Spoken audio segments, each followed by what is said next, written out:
Hello and welcome to this KAM webinar where I'm going to be taking you through just a few of the highlights from the pub roadmap. The pub roadmap is an exciting how-to guide created in conjunction with our friends BII, Brakes, HDI and Brixton Brewery. And we're going to be looking at what UK pub customers and operators are telling us that the outlook looks like for the on-trade in 2024 and beyond. And then after that, I'm going to be joined for a discussion about the insight and about what we've seen over the next sort of 10 or so minutes by Steve Alton, who is the CEO of the BII, by Joby Mortimer, the Corporate Hospitality Director of Brakes, and by Jez Galaun, who is the MD and founder of Brixton Brewery. So let's start by looking at the share of hospitality spend. So what you'll be able to see from this slide is that hospitality spend has relatively stayed even year on year. Around 29% of the money that we spend in hospitality goes into pubs. And then you can also see there's the 5% into casual dining, fast food takeaway, etc. You've got all of the figures there. The interesting point for me here is we are seeing an increase in areas such as coffee and sandwich shop, other restaurants, fast food takeaway, and of course, the up-and-coming competitive socialising side of things. So although pubs seem to have a stable share of spend, we do need to be a little bit careful because there's a lot more competition for the average UK adults hospitality spend at the moment.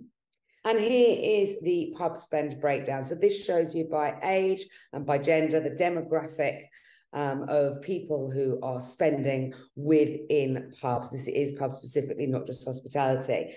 After the pandemic, we saw that there was a rush to get back from into pubs by the younger generation and by men. What we're now seeing is that is leveling out a little bit more. The over 55s are also coming back. And so essentially, the demographic of spend is stabilizing.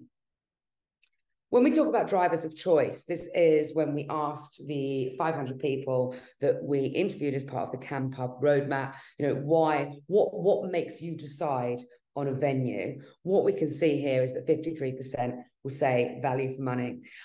This is a real watch out for me because we have to think value for money is not price. Value for money is all about when I walk out of that particular venue where I have just spent some of my hard-earned cash, do I feel like I got what I paid for? That is what value for money is. And value for money is made up by a big selection of other things such as good quality food, the atmosphere, how the staff are, the choice of food, the drink selection. The value for money actually encompasses a lot of these other areas. And I'm going to come on to explain some in more detail. So what does value for money look like? This is the top 10. So this is what UK pub goers told us they believe value for money looks like. And you'll see cheap prices, of course it's going to be in there. Price is always going to be in there, but it's not the be all and end all. Only 42% of people said that that was something that they considered, whereas 50% said the quality of the food. So it's all about that quality of experience. Am I going to get quality drinks, quality food, quality customer service? Am I going to be able to have that in an atmosphere that I can't create at home? And am I going to feel like I've received overall value for money once I put all of those different areas together? One of the areas that we talk about as part of this pub roadmap is sustainability. So we spoke to the 500 UK consumers and asked them whether sustainability and the idea of it in general is important to them. 75% said yes. We then asked publicans, is sustainability important to your pub? Is it an important part of your offering? 71% said yes. But when we take that down to pub customers and we ask them their opinion on what licensees are doing, only 31% of them believe that pubs are focusing on sustainability as a priority. So we can see there that there is a bit of a disconnect. There's a disconnect between what licensees believe that they are doing and what pub customers perceive they are doing. And that doesn't necessarily mean that licensees aren't running sustainability projects and offering well. It just means that the pub customers don't think they are. So we're either not shouting about it or we're just not doing enough to make sure that we are ticking all of the boxes of sustainability. And I think we need to make it very, very clear that there are business benefits to being sustainable as a pub. It is not simply about doing the right thing. 36% of pub customers said that how sustainable a pub is impacts their decision to visit it. So the idea that if I walk into a pub and what they're doing with sustainability, with food waste, with water waste, with energy waste, if what they're doing is good, I'm also 46% more likely to return to that pub. So you can see it doesn't just build footfall, it also builds loyalty. Premium offer, premiumization is something that we have spoken about a lot over the years at KAM. I genuinely believe it is the way to gain footfall, to gain spend, and to really provide that quality experience that pub customers are looking for now. So you can see here, 82% of pub customers said they would rather have a smaller portion of better quality food than a larger portion of poorer quality food. That number is even higher as you get to the older age groups. 79% of customers would rather have less drinks of better quality. So I'll have 2 great gin and tonics or 2 great beers rather than 3. I think that publicans, possibly there is a bit of a disconnect here, which is, quantity is not better than quality. We really have to look at the fact that consumers are looking for a quality experience when they go out to a pub or bar, and they've got that sort of exploration head on. They're very excited to try new things, whether that's new food, new drink, stuff, again, experiences they cannot get at home. So let's make quality be the standout thing for our pubs.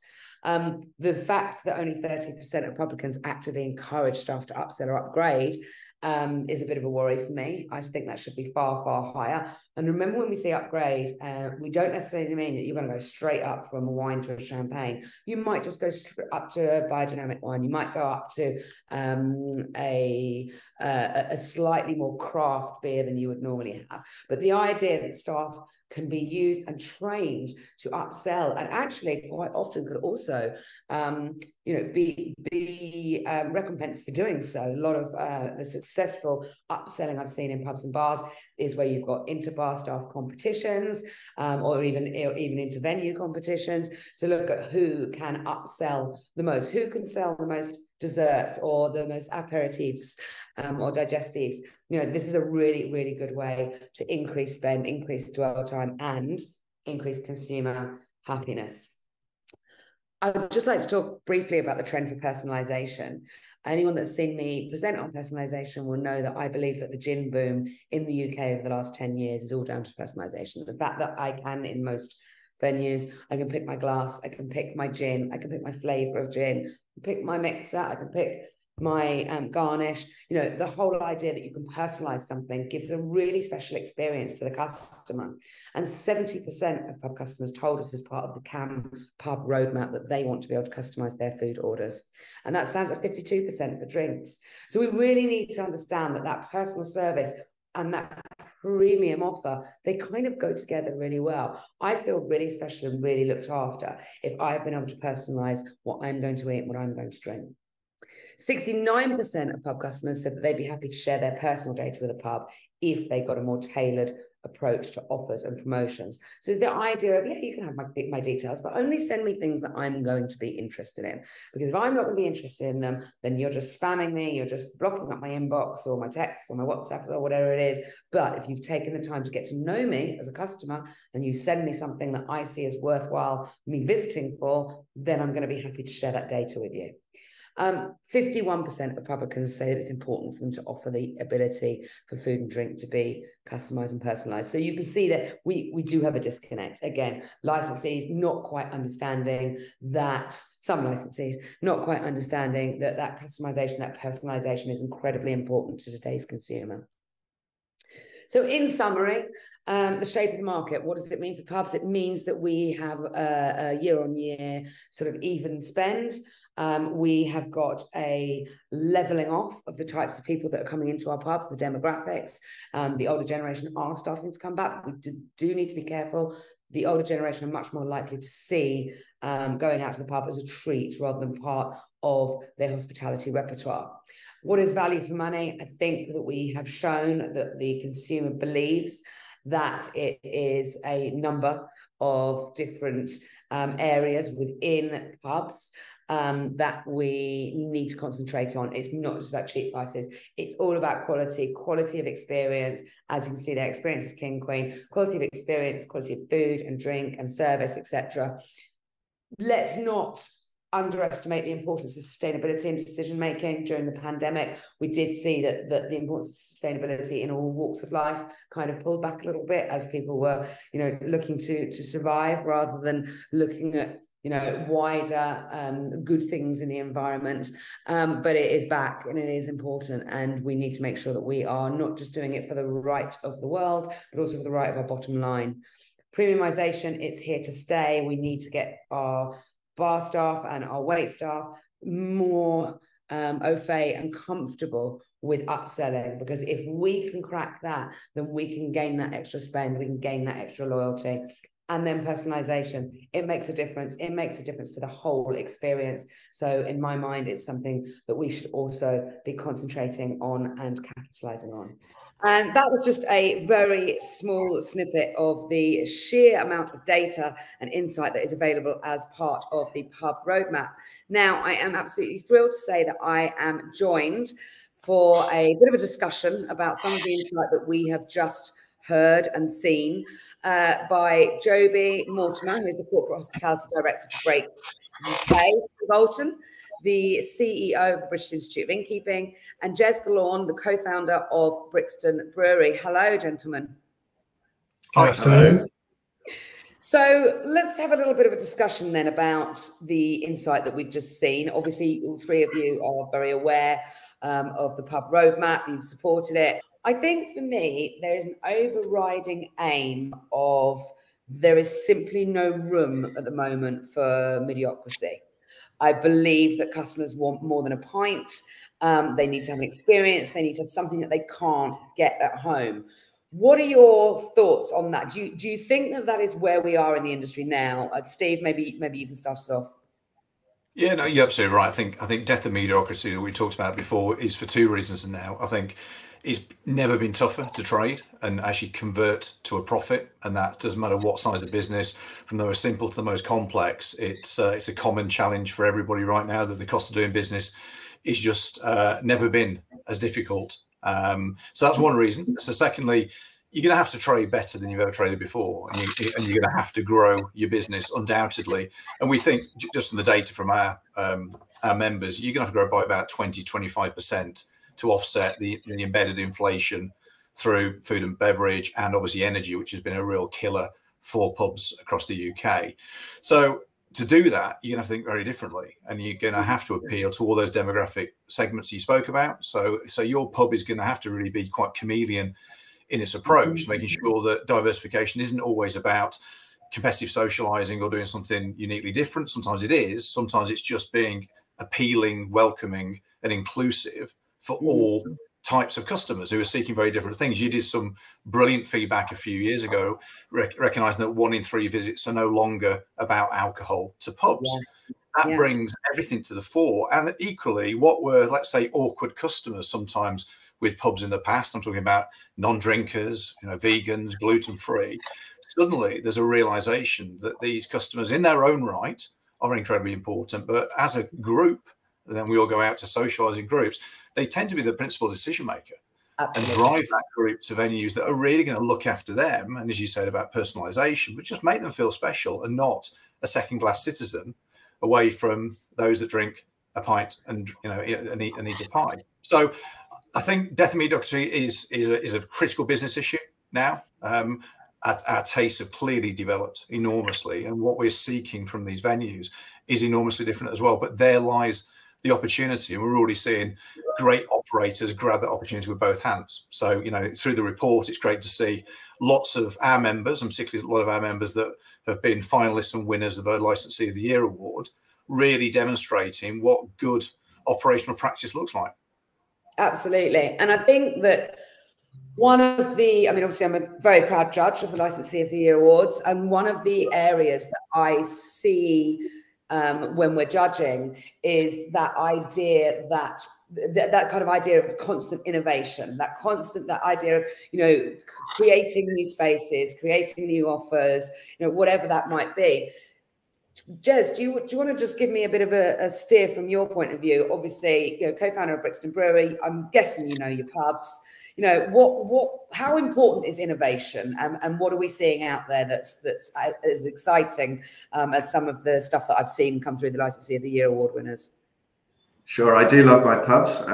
As founders of Brixton Brewery, we met in a pub, so the business was born in a pub, and obviously it's an honour to supply the trade. I was in a pub last night and on Tuesday. That doesn't usually happen 2 nights in a row. But I think premium offers from our perspective are really important. You said in the report, you've got to give people the reason to leave the house, go to a pub. I think innovations, pubs that are doing it well are looking at food trends, whether it's street food concepts, coming onto their menus. I think also activations. So we do something called musical bingo in pubs. We do something called Brixton Hour, where we take comedians and musicians on tour. Obviously the drinks range, super important. I think consumers are looking for distinctive, exciting brands. I think the POS is also really important. Get that execution right. So the glassware, the bar mats, the parasols, the bar runners. To kind of elevate the experience. It's interesting actually, Jez. Just during the just shortly after I think the final lockdown, KAM did a project on craft beer. And what we saw that came through from the pandemic was that people wanted to try different styles and different beers a lot more than they did pre-pandemic. So that sort of played into the pub's hands, because they have that ability to be that sort of exploratory space where people go and they try new things and kind of expand their repertoire, so to speak. Joby, talk to me about food. So I think when you talk about kind of the death of mediocrity and understanding your consumers, it's so important. And in the report, there's a piece from Ollie at the Turk's Head, and he did some research on his consumers because he thought he knew them, then realized he didn't, and kind of has changed his whole menu offering. There's a big bit around eggs and what have you. I won't spoil his story, but when you start looking at your food offering, the first thing you've got to do is really understand your consumer demographic, because what's super premium and driven by sustainability and local in one pub will be very different from another. So first and foremost, use your data, embrace data and research, understand who your consumers are, and then you can start pairing it to what your capabilities are as well. Yeah. So you don't have to have the best steaks or the best oysters on a menu to be delivering the most premium proposition. What you've got to do is be the very best at whatever you can do with what you've got available to yourself as resources. So there's still a war on talent. So a lot of venues struggle to get staff, but you can produce some brilliant menus using very little staff that still offers a fantastic value for money solution for your consumers. Equally, if your consumers are super high end, then you need to be operating a proper, fully functioning kitchen, and you need to offer a real good range of products. So I think you've got to understand who your customers are first and foremost, and then you need to kind of drill a little bit deeper into what do those customers, consumers mean. So in the report, you talk about the importance of local, but it's really understanding what does local mean. Is that UK? Is it the producer down the road? Is it county specific? And really trying to understand, and then using traceability to make sure that whatever you're offering is shouted about on your menu, you can truly track farm to fork. Flo and Joe do it brilliantly. If you look at their menu, they can tell you where everything comes from at the Tolly in Harrington, and you know exactly what you're having, and it creates a premium experience for a consumer. But that doesn't take anything away from anyone else who has a more simplified offering, but it's absolutely right for their consumer demographic. And then in terms of innovation, I believe regardless of all of that, you've still got to be looking at how you can bring in more sustainable options. And for me, innovation right now in the current climate with huge inflation on food and war on talent I just mentioned, is looking at how you can be really smart with your menus and take certain items that will span across multiple dishes on that menu, so you reduce your wastage, you kind of reduce the number of SKUs you're buying into your business, and it's easier for you to operate and manage a menu with far less risk on the supply chain, where it's highly stressed still at the moment. So where does sustainability fit in with all of this? Because for me, exactly as you just said, what Joe and Flo are doing, there's some publicans out there that are doing quite simply outstanding things with sustainability. And it's not just, the sort of we're doing good for the world and the planet. It's actually we're doing good for our bottom line as well.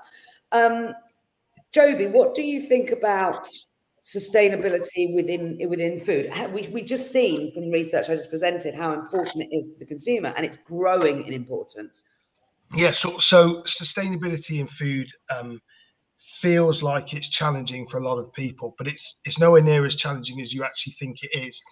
There are simple things you can do by looking at I guess ultimately where you're buying from, the range you've got, the accreditations behind that, and a lot of suppliers will be able to give you really good traceability and be buying the right sustainable products from the right sources and reducing the food miles in moving those products around. And one of my bugbears is quite often people will talk about a butcher and I buy local, but that meat could be coming from South America. So you really need to understand what you're saying when you're talking about kind of local produce. And then there are simple things you can do if you look at your suppliers. So Fresh Direct, one of our businesses, has just moved all of its berry packaging to recyclable cardboard. So there's things you can do like that. Now, the challenge with food service, as an example, you've always got the inevitability of trucks on the road getting product from A to B. And that is difficult. But you can work with businesses that have a more environmentally friendly approach, solar panels on their roofs, electric vehicles, whatever else that may be. And then you can start looking at your menu and designing your menu that gives people choice. So as an example, with Nutritics, you can map your menu and look at your menu and make decisions around whether you want to have your burger with cheese or with lettuce. And you can see the difference on the carbon footprint by having cheese versus lettuce, and enable consumers to make choices. You can change some of your meat content in a lasagna, for instance, and put more mushroom in there, which becomes more sustainable. So there are options you can do where you've just got to sort of, if you don't have the team available, you need to talk to your suppliers, because they will have chef teams available to help you kind of engineer your menu to be a more sustainable menu. Okay, thank you. And Jez? Sure. So, obviously a lot of emissions come from the suppliers that you select, down the supply chain, the scope 2 and 3 emissions. And we as Brixton Brewery have got a firm focus now on sustainability. We have a working group or an action group in the brewery. We've just completed a carbon accounting process. And, what we're trying to do is make how sustainable our emissions more transparent, so that when we work with people, they're able to assess us and, see that, we are committed to that. For example, we've just installed a CO2 recovery plant in the brewery, which is, the first for a brewery of our scale in London. And I just think it's important that, people select suppliers who are committed to doing the right thing, not just by the planet, but I think, by their staff, by their communities. Steve, you, the BII, constantly being on the front foot of innovation, have just launched the BII Sustainability Champion Award. Tell us a little bit about that, and tell us maybe some of the really innovative things that pubs are doing within that sort of field. Yeah, as you said, I think as Jez and Joby have indicated, sustainability is actually quite complicated, and sometimes it has its own language. Again, Jez rightly talks about scope 2 and scope 3 emissions. That is a focus because food and beverage and the supply chain is such a big contributor. So the first thing we wanted to do is make sustainability easy to understand, change the narrative, and make it accessible for everyone. So it's not just about big business; it's about those small local heart community pubs as well. So the whole lesson behind this was to look at some really sensible material steps that you could make. But why are you doing it? You're doing it because it's good business practice. And it's a really good business opportunity. So, those that have applied, and we've awarded already over 300, and it's kind of growing by the day. Some amazing examples, because obviously, as again, part of the BII is that shared innovation and best practice. And the stories coming through are fantastic. They're very accessible. And you can be a community wet-led pub, or you can be a food lab. It doesn't matter. There's things that you can do. So the award itself looks at kind of 4 dimensions. It looks at reducing energy. That's just good practice. If you can reduce your power consumption by 20%, my goodness, now you need that cost saving more than ever. It's looking at waste, as Jez said as well, and being really smart with things like menus. So I'm looking at production waste, because actually traditionally chefs haven't really been trained on worrying too much about that. But it really matters in terms of, the GP you can make. Looking at sustainable procurement, those choices you make, because there's an amazing asset that you can create. So as Joby said, and for those that don't know Joe and Flo and the Tollymash arms, they're our current winners of our Licensee Year Award and multi-award winning operators. And on the back of their menu is a map of where all their food comes from. It's a real talking point. It's a point of difference. That's what gets you out of your home, coming back to Jez's challenge earlier. And what they do is this fourth area, which is how do you engage team members and community in that journey and get them excited. So we've got operators, Joe and Flo being one of them, a brilliant guy called John Judson, who runs the George up at in North Peak District, and they do vegetable exchanges with their customers. They come in proudly with this amazing locally grown produce, and they swap it for beer tokens. And it works. And then all that stuff aggregates into, particularly in John's pub, all their specials are sourced locally. Yeah. You go to kind of Joe and Flo, the map is there pointing to where all this stuff comes from, including amazing carrots tonight. They were grown by Fred down the road. There's that story and talking point. So, and also looking at other opportunities. So Joe and Flo will talk about this themselves far more eloquently, but they looked at this time of year. It can drop off a bit of a cliff in terms of trade. Depending where you are, it can be really tricky, that lull before Christmas. So they've had this for a while. They're a drive-to beautiful pub, but it's a rural pub. So they looked at that problem and they created dining in the dark just out of an idea. So she switched all the power off, apart from literally the loo lights, just for health and safety, but candlelight throughout the whole place. And they even took the kitchen down to cook on charcoal.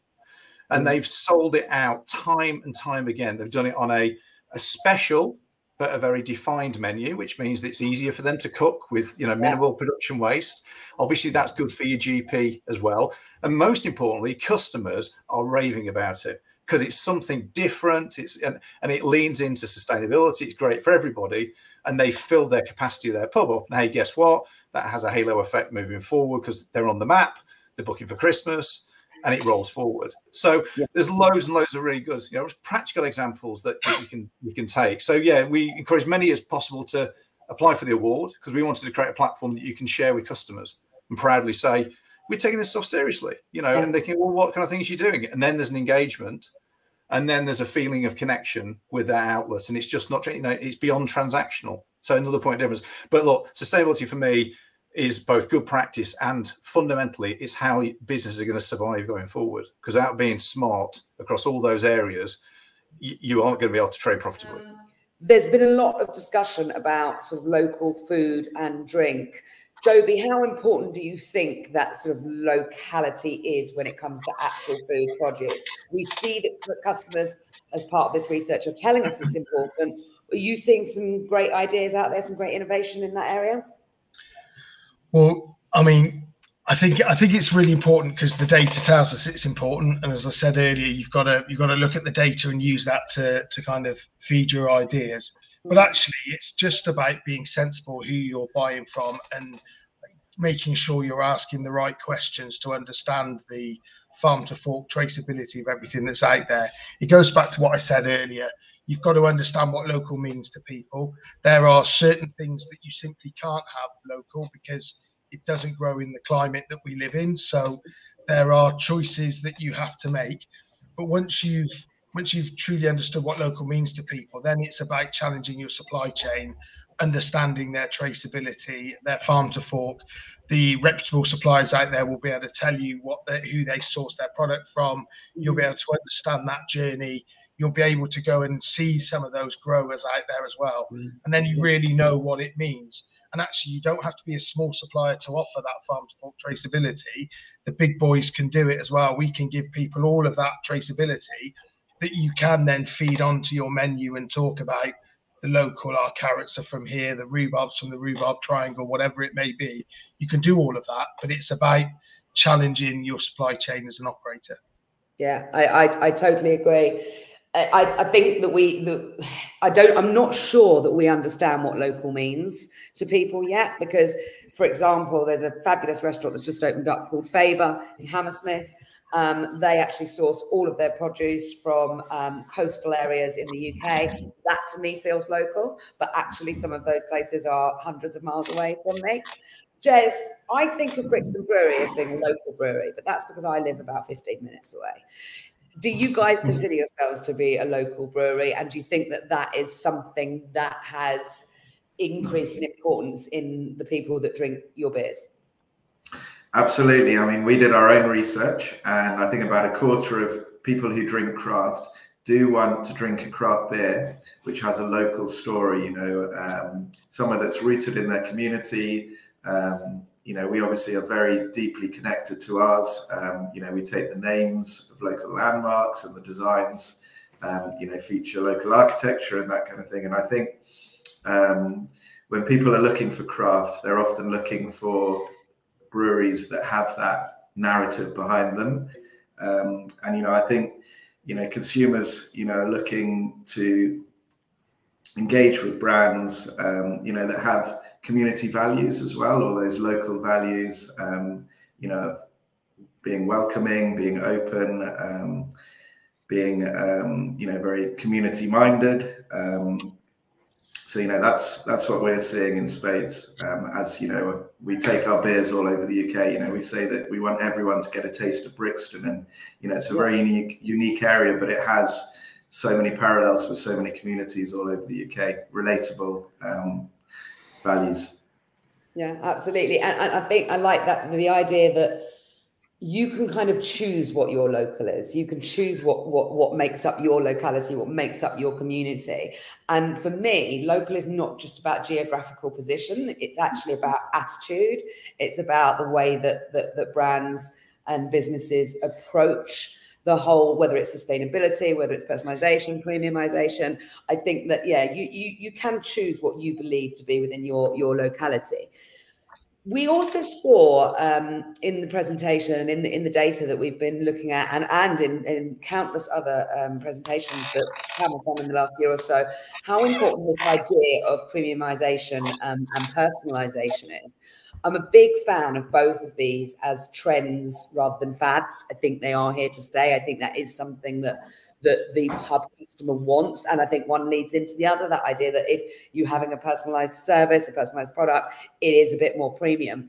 Steve, have you seen pubs delivering these sort of customer trends? And if so, any great examples for us? By the way, I've just realized as well that this webinar is basically becoming a what pub should I go to in the UK? So whoever's watching this, I hope they've been noting them down, because there's some corkers there. So yes, who have you seen that's doing those two things well?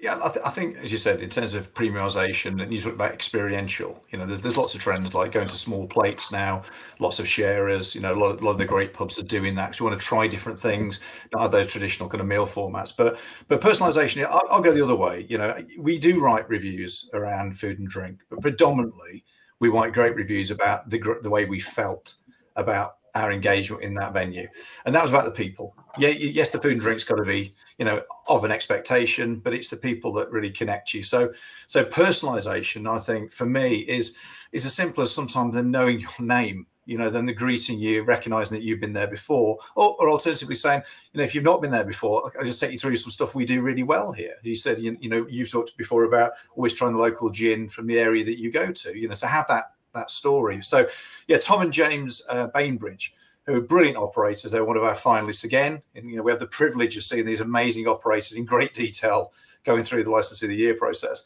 But they had a very simple booking system. And this was before high-end CRM and, you know, data slicing and all that wonderful stuff. And they just used to take 2 or 3 comments and put them on the record when you went. And then they would write that up on the pass when you came again, and they would talk to it importantly in an authentic way, not in a, that sounds horrible, but an Americanized, because sometimes robotic way. You know, we know you came for your birthday. We know you really like that Pinot Noir or that pint of local beer. We've got something that we think you'll be really interested in. Why don't you give this a try? And straight away, you're connected to the venue because you think they really do care. And that's the difference. That's for me. And, you know, I'm proudly pro pub, you know, because I think pubs are unique and unparalleled in what they do in their local communities because of the connections they make. You know, that whole classic, you know, somebody said to me, and it stuck with me, it's that one of the last places where you start conversations with strangers. And I think it's very true. You know, that's what's so special about the pub. So I think personalization is a lot about how the team deal with you, in addition to, as you say, having your drink or your food my way, if that's gluten or, you know, vegan or, you know, whatever, it doesn't matter. But it's how I feel. I walk out there, you know, our job is to make you feel better on the way out than you were on the way in. And I think sometimes that's forgotten in the rush for innovation in stuff. And pair it back to those that actually smile, look you in the eye and say, it's really good to see you. And that's a great start point, right? Yeah, I absolutely agree. Joby, any thoughts on personalization and premiumization on food? I know one of my least favorite sentences, which I see a lot when I go to the States, is, you know, no changes, no substitutions. It's on the top of menus, and it immediately makes me think that you're starting off the whole experience with a negative. You know, you're telling me what I can't do before you're even telling me what I can do. Joby, what are your thoughts on personalization or premiumization in food? Well, excuse me, just building on Steve's point a little bit first. I think it's really valid that actually the premiumization can come from the personalization of the experience that somebody has. It doesn't have to be stuff. And you made me think when you were talking, Steve, about places like the Knight and Garter. So we all know Sam and his beautiful pubs and what he does, and his team are what drive the premiumization. He's got 3 different pubs and they all offer different levels of premiumization, but actually it's the consistency and the quality of the people that make it work. I think when you talk about food, so enabling people to make changes to the dishes that they're ordering is complex for a kitchen. And on a busy night, when you're trying to feed lots of people, that creates difficulty. However, in a time when you're, you know, fighting to get your share of footfall from people that are out and about, and yes, people are back now far more than they were sort of pre-COVID, and the older generation are back in the pubs, which is hugely important. What we see is people are going out again, but they're going out less. When they're going out, they're wanting to get value for money. They're willing to spend a bit more, but they want that great experience. Okay. So if you're not willing to adapt and kind of accommodate your customers and what they want, you're not going to generate that experience. And literally this week, I was chatting to Anthony Pender, from Faber, talking to him about a couple of weeks' time when I'm up in town with the family. But what do I do because I've got 3 young kids that are fussy? And he straight away said, well, just tell us what you want and we'll make it happen. So I can go in there and have a ridiculous meal where I have something of everything on the menu, starting with the oysters, of course. But actually, they are willing in a business like that to accommodate fussy kids, basically. And the reality is, if you look at, you know, that kind of key age group that's got the money to spend, who are still working, a lot of them will be sitting there with kids in tow, and that makes going absolutely difficult. So having the ability to flex is really important, because for me, the experience comes from being able to go somewhere where my children will enjoy themselves, and that is personalizing the experience. I don't need someone to, you know, put a picture of my face on my pint of Guinness, but I do want someone to let me sit there and, you know, ensure that my whole family is happy, well fed, looked after, and feel valued in a venue. And it all comes back to the staff and the willingness to adapt. Fabulous. Well, let's finish with the $1 million question, which I'll ask each of you in turn. I'm starting with Steve. What is, in your mind, the one thing that pubs really need to focus on in order to grow their footfall, their dwell time, their share of spend? You know, what should we be doing? How should we be thinking differently to make sure that the Great British Pub continues to thrive and survive, as they say? I think, well, I would say the start point is read the report. You know, take a real look at whatever you think you're doing, what are consumers really seeking out, and there are gaps. And even with long-standing successful operators, there's always opportunities. So a bit like Joby mentioned, Dolly Colombo, you know, just be permanently skeptical and keep looking. You know, yes, I've got a full pub, but am I really nailing the full opportunity, and is it going to sustain? So something about that. On the flip side, really simple. You know, the death of mediocrity is tackled by whatever you choose to do it phenomenally. So if you're only going to do a menu of 3 things, knock it out the park. If you're going to do great beer, you know, and we all know, and you know, Jez will have great frustration sometimes when they brew these amazing beers and they don't arrive in the glass in the condition and the experience that these very, very passionate brewers design them as. So whatever you do, it doesn't have to be pages of menus, doesn't have to be chalkboards full of, you know, ranges of beers. Sometimes actually the simpler ranges, just done so well and the execution is phenomenal, are the ones that you go and coming back. Because sometimes, you know, you can have too much. I'd rather have, as we said earlier, and that's the premiumization model, 1 or 2 things just done exceptionally well. And I think we all would very happily pay for that. I totally agree. Jez, from your point of view, what's the one thing that pubs could and should be doing? I think getting the drinks offering right. You know, we're only, you know, 3,000 out of 100,000 pubs. I think there's a big opportunity, you know, especially looking at premiumization. You know, there's a trade-off opportunity to add a craft beer perhaps to your range. You know, well-supported, trusted brand, preferably, you know, with that exciting appeal that's going to draw the drinkers in and make sure that it elevates their experience when they do visit the pub. I think that's key for me. Thank you. And Joby, the $1 million question to you.